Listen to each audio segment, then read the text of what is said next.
जगाची राणी याच थाटात करते मी माझ्या भाषणाला सुरुवात. याच थाटात करते मी माझ्या भाषणाला सुरुवात. नववारी साडी आणि गळ्यात सोन्याचा हार. नववारी साडी आणि गळ्यात सोन्याचा हार. मी बोलते अहिल्याबाई होळकर. मी बोलते अहिल्याबाई होळकर. माझा जन्म 31 मे 1725 रोजी अहमदनगर जिल्ह्यातील चोंदी गावात एका साध्या कुटुंबात झाला. पण माझे नशीब मला इंदुराच्या राजवाड्यात घेऊन आले.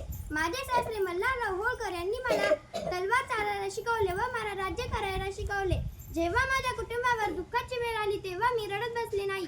मी पदर खोचला आणि प्रजेची आई बनले.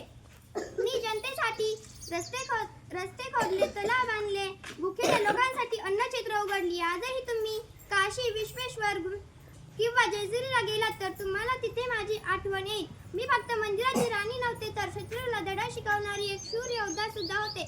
हातात तलवार घेऊन मी माझ्या प्रजेचे रक्षण केले. माझ्या बालमैत्रिणींनो, मला तुम्हाला एवढेच सांगायचे आहे की संकट कितीही मोठे आले तरी घाबरू नका. मनात जिद्द ठेवा, अन्यायाविरुद्ध लढायला शिका. माझ्या भाषणाचा शेवट मी 2 कवितांनी करू इच्छिते.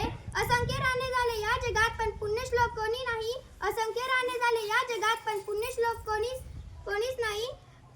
गर्वजीचा येरा द्यायला एकच ती महाराणी अहिल्यादेवी झाली. गर्वजीचा येरा द्यायला एकच ती महाराणी अहिल्यादेवी होळकर झाली. दुःखामध्ये डोळ्यातून धार आणू नका. संकुचित जीवनाला कधी सार मानू नका. जीवनाला कधी भार मानू नका.